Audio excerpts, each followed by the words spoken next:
मुंबई। एक युवती को पड़ोस में रहने वाले लड़के से प्यार हो गया। लड़का दूसरी बिरादरी से था, इसलिए घर वाले शादी के खिलाफ हो गए। ऐसे में युवती ने भागकर शादी कर ली। शादी के बाद उनकी 2 बेटियां हुई। सब कुछ ठीक चल रहा था, लेकिन एक दिन उनकी जिंदगी में भूचाल आ गया। युवती के पति की अचानक मौत हो गई। आइए जानते फिर आगे क्या हुआ। दरअसल इस कहानी को ह्यूमंस ऑफ बॉम्बे ने इंस्टाग्राम पेज पर एक महिला के हवाले से शेयर किया गया।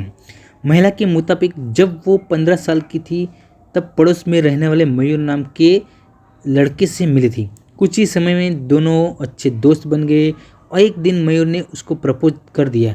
उसने भी हामी भर दी, लेकिन घर में ये बात गुप्त रखी क्योंकि मयूर दूसरी जाति का था। लेकिन एक दिन महिला के माता पिता को ये बात पता चल गई। उन्होंने उसके मयूर से मिलने जुलने और बात करने पर पाबंदी लगा दी। लेकिन मयूर महिला के चचेरे भाई की मदद से उस तक पहुंच गया। दोनों भागकर रेलवे स्टेशन पहुंचे और शहर छोड़ दिया। बाद में उन्होंने शादी रचा ली। जल्द ही महिला ने 2 बेटी को जन्म दिया। दंपति की जिंदगी में सब कुछ ठीक चल रहा था। समय के साथ परिवार वालों से दूरियां भी कम हो गई। लेकिन एक दिन मयूर सोने गया तो फिर कभी नहीं उठा। उसने अचानक से दुनिया को अलविदा कह दिया। मयूर के जाते ही पत्नी को लगा जैसे उसकी जिंदगी खत्म हो गई है।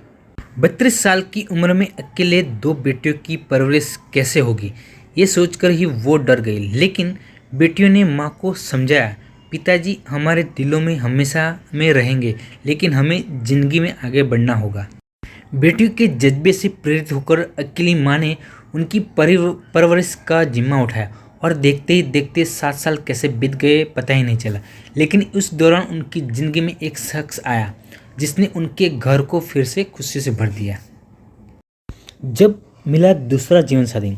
दरअसल पति मयूर के गुजरने के बाद बेटियों संग अकेली रह रही महिला की जिंदगी में एक अहम मोड़ तब आया जब एक पारिवारिक शादी में उसकी मुलाकात बचपन के दोस्त मुकेश से हुई। दोनों के बीच बातचीत शुरू हुई। मुकेश ने महिला में दिलचस्पी दिखाई, लेकिन महिला अपने पास्ट को लेकर आशंकित थी। हालांकि कई महीनों तक मुकेश को परखने के बाद महिला ने उससे शादी कर ली। मुकेश को उसकी पुरानी जिंदगी से कोई ऐतराज नहीं था। महिला कहती है कि सब कुछ जानते हुए भी मुकेश ने मुझे और मेरी बेटियों को स्वीकार किया। बेटियां भी उसको लेकर सहज है। महिला के मुताबिक 1 साल पहले हमारी शादी हुई है। तब से हम 4 सबसे अच्छे दोस्तों की तरह रह रहे। वो कहती है, अगर आप इतनी भाग्यशाली है कि आपको प्यार का दूसरा मौका मिले तो इसे बर्बाद न करें।